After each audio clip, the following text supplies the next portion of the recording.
What's up, everyone? It's BeefcakeLynch. Play some game. Taking you through Valheim in my second playthrough. I got kind of pissed off with the first playthrough, so I decided to do a second one with a more perfect base. Spawned over there near kind of all the places where you hang trophies of the bosses, and decided to use kind of this natural shoreline and valley meadow as my new base location. And thought, you know what? Let me build a palisade wall all the way out into the water like that and use the water surface or the shoreline as a natural barrier.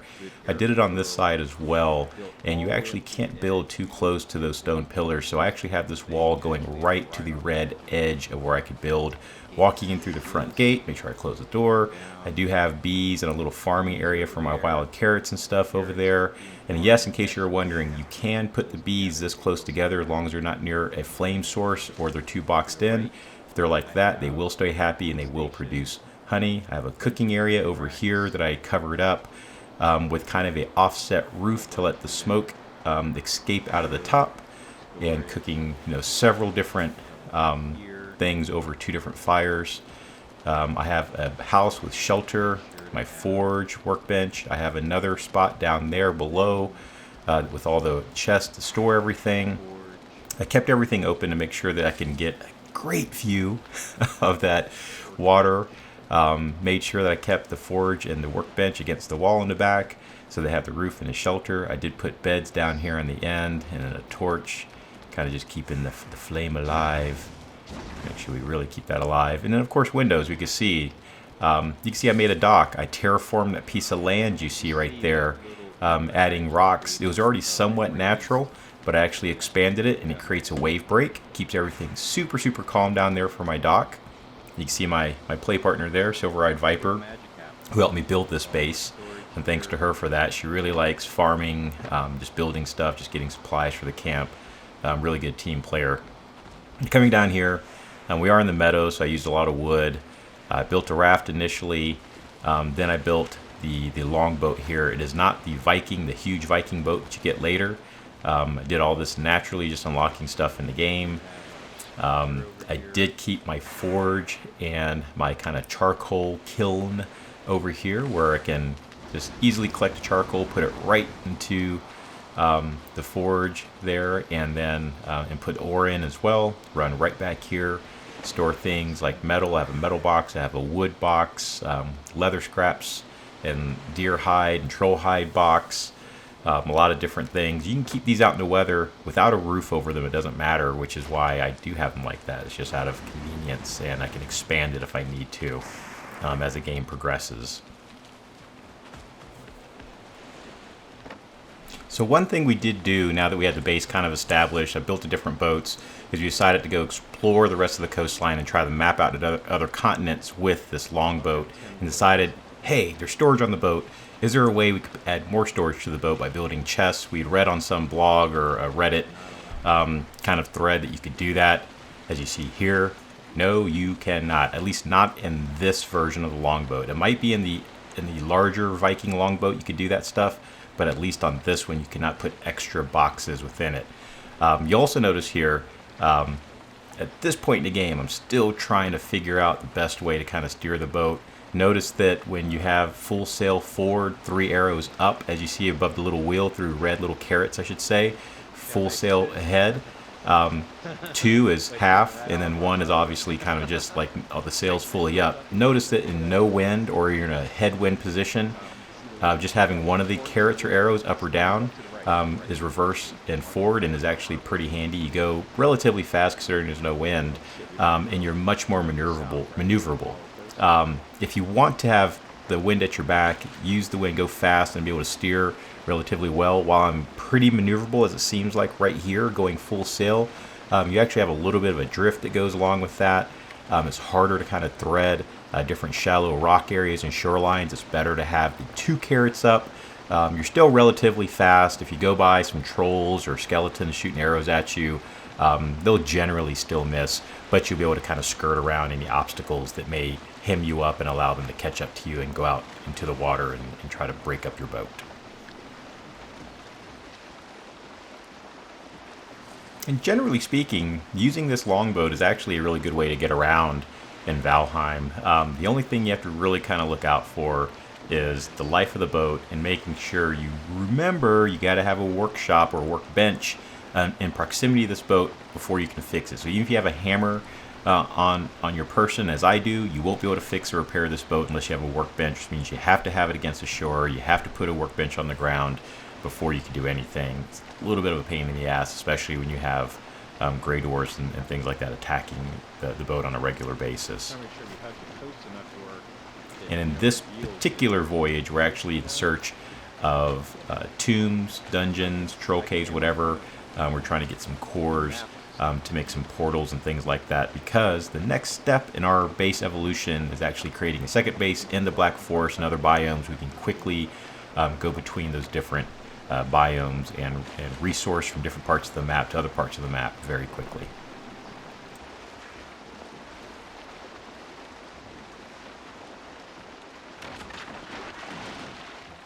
So pulling in the shore, generally you will bust up your boat just a little bit. You should always kind of slow down, and you do just kind of beach it. Immediately let go of the rudder, and the boat, if the sail's up, the boat should not go anywhere. It will stay parked. So we did find this burial chamber. We're going to kind of go in there and just kind of check it out and try to get some cores to make some stuff, which pretty much these burial chambers and dungeons are kind of the only way you can find those cores, at least that I've found so far in the game. Alright, so going into the burial chambers. Generally the format is always the same in these things. You go into one big room with usually 3 doors, one in the front, one on the right, one on the left. You have these little mushrooms typically in there. And the bosses I found so far in the Black Forest in these burial chambers have been these skeletons here that usually they're 2-3 hit kind of enemies to kind of take down. There are a couple different ones that do poison. There's some red ones. They do have their little kind of skeleton generating little thing in here that you'll have to destroy, kind of like what you'll see, the little pink flames or kind of bonfires out in Black Forest that generate the gray doors and things like that. You do have these in the burial chambers, but generally speaking, they're easily defeated. You're looking for that core you just saw me pick up right there, and those cores are used to make the forge, the kiln, and to make the portals. You need 2 for each portal you make. So, and you generally have to make the portals in pairs. So you're going to need 4 of these cores. It takes 5 cores to make a kiln and 5 cores to make like a smelter. That's what I meant, not a forge, a smelter. So you go through a lot of these cores, so it is in your best interest to find as many of these burial chambers as you can. Even if you're not ready to take them on, mark them on the map. Go either level up, do something, get some good weapons, or partner up with a friend and then take these things down, because you will need to.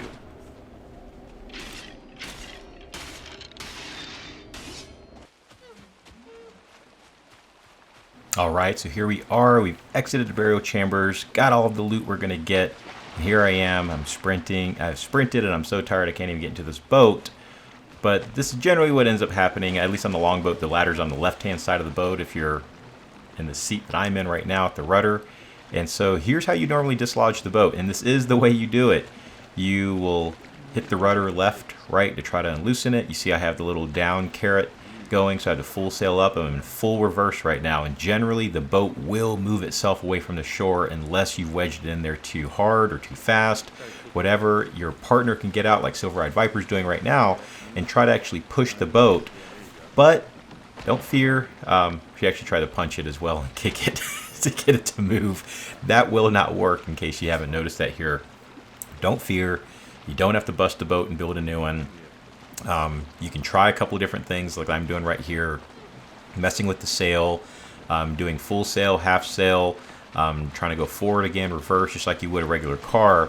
But at the end of the day, what you end up having to do is take a pickaxe and actually just build a little channel for you, which Silver-Eyed Viper will end up doing right here for us as well. And just make it a little deeper. If there's a rock or something you're wedged on, just quickly bust it up with your pickaxe and you'll be able to free the boat. I'm doing that here. I'm trying to level the ground with the hoe from inside the boat, just seeing if the ground that I'm standing on, quote unquote, with the boat is lower than what the shore is. If I just do a little bit right there in the front to free it up, sometimes it's enough. Sometimes you do have to pickaxe. Again, this is super impossible to do and incredibly annoying when you have gray doors, trolls, people pursuing you. So if you think for a minute, I mean, look at all this crap that I'm doing right here to get this boat free. If you think for a minute that you can have a bunch of these enemies chasing you and you can jump in a boat and quickly hightail it out, you are sorely mistaken. Do not try it. When you get behind us.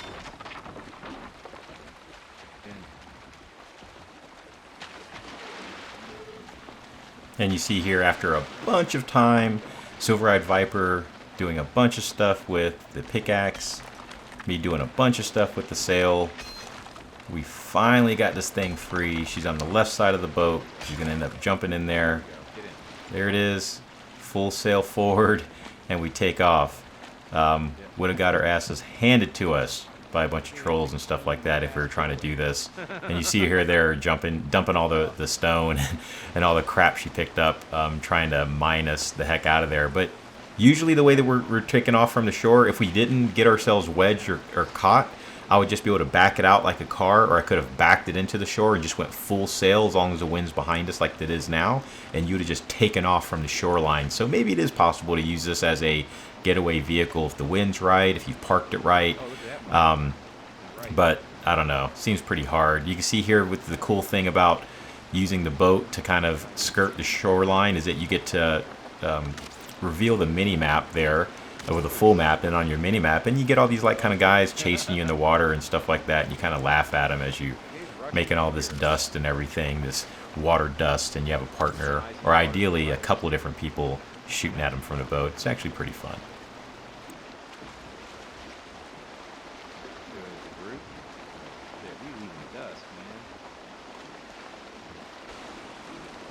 Another kind of aspect that's, I don't know, annoying, cool, depending how you look at it, is the weather patterns here in the game. So just in this regular journey you just saw, I skipped forward a little bit in the gameplay. We're just kind of skirting in the shoreline, trying to look at the mini-map, and you will find that the weather patterns just, you go from like a hurricane, like gale force winds and waves that are just crazy to like really calm seas, like almost just in an instant, which is kind of weird. And the water physics on here are pretty amazing in the sense that, like, yeah, your boat swells, you bust through waves. There is some weird clipping with the water as it goes into the boat, but generally speaking, it's so realistic. It does make you seasick. It actually makes Silver-Eyed Viper seasick watching this if she keeps her headset on, apparently, and can hear all the water sloshing. But it also can wreck your boat and everything. That rocks that would be way under the water normally are actually exposed by these waves, and your boat will be thrown right into those rocks, or it'd basically bottom out on a rock that is like kind of in the middle of the ocean because the waves are so big. The other thing too, as you're kind of trying to skirt the shoreline with the storm like this, is that, yeah, you end up not realizing where the shoreline is, and you end up just being totally grounded on a sandbar sometimes. And while it's easy to free yourself because the waves will eventually come wash you off of it, it can bust your boat if you have stuff in the boat. If you're too far away from shore and this water here is way too rough to swim, you will drown, you will lose all your stuff, and it will be almost impossible for you to go back and get those things and retrieve your items that you did drop.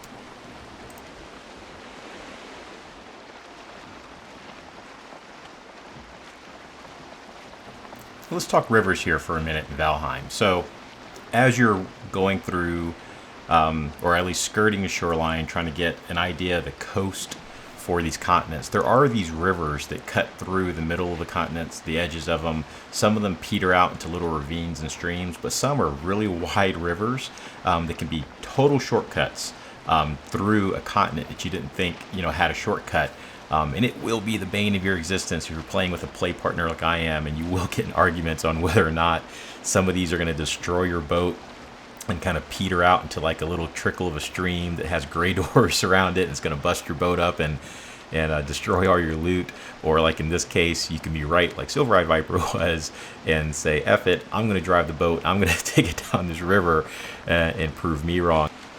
But one thing to note though is that while this river is pretty wide, because the worlds on here are randomly generated in Valheim when you start a server, you could have a bunch of big boulders that randomly happen to choke up this river and make it too narrow for your boat to pass. In that case, You're going to have to pull up next to the shoreline, have someone wade out to one of the rocks that's close enough they can wade and have the pickaxe and actually break up those rocks, let your boat through. So now that we made it back to camp, I want to show you the kind of the tree grove, the beech grove that I created. So once I was able to make bronze, you have to be able to make bronze to make the cultivator. You make it at the forge. Once you're able to do that, you can plant beech seeds, pine seeds. In this case, I planted beech. This was the first time I did it.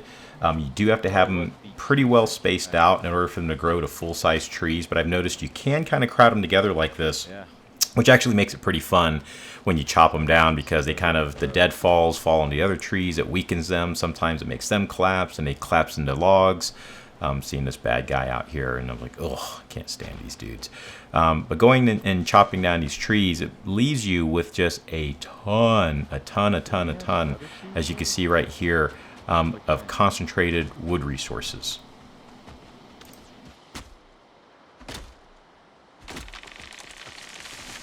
So as you can see here, with all the first tree at least coming down, kind of going in, it doesn't really hit the ground.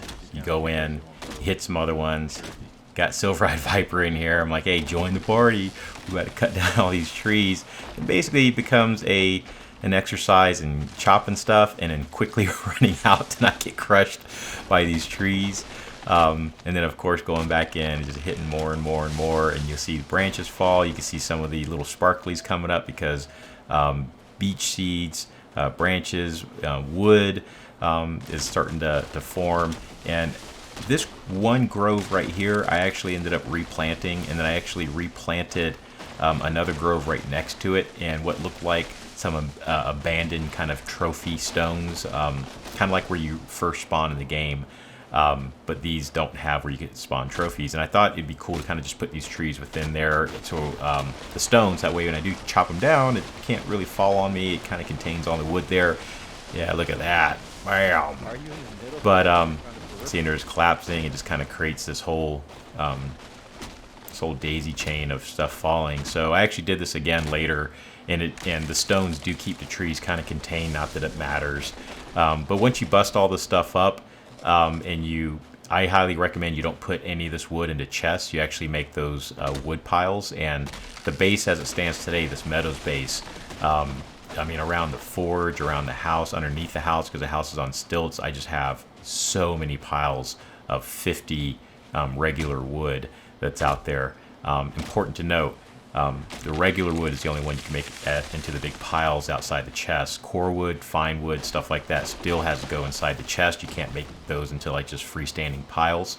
But where you can make the freestanding piles, I highly recommend you do it. I probably have, gosh, like 5,000 or more wood just laying around the base now, just by doing this kind of stuff, harvesting, replanting the seeds, and just harvesting again.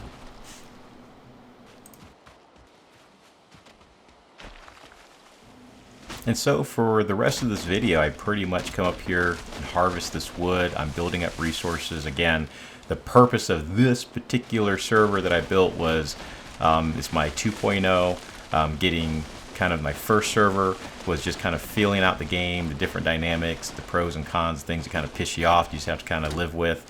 And this is me building a pretty good Meadows base, getting a ton of freaking resources so that I could take that longboat to the Black Forest and build a portal there and a portal here, and immediately start building a Black Forest base, and then ideally take that Black Forest base, resource the heck out of it, build another portal from that one to the swamp biome, which is the next, what I understand is the next hardest biome after Black Forest, doing the same thing over again, and trying to make every base epic and kind of unique to the biome that I'm building it in. So this is all for part 1. Check out part 2, where I finally get the portals built. I finally get the boat to the Black Forest, and we finally get a cool homestead built in the Black Forest with all the unique stuff that's out there, the core wood and all that stuff. Part 2, check it out. If you like this video, please like, subscribe, comment. Also check out my other channels, travel channel, van life channel, Team Lynch, Spirit of Adventure on YouTube as well. Until next time, see you in the next video.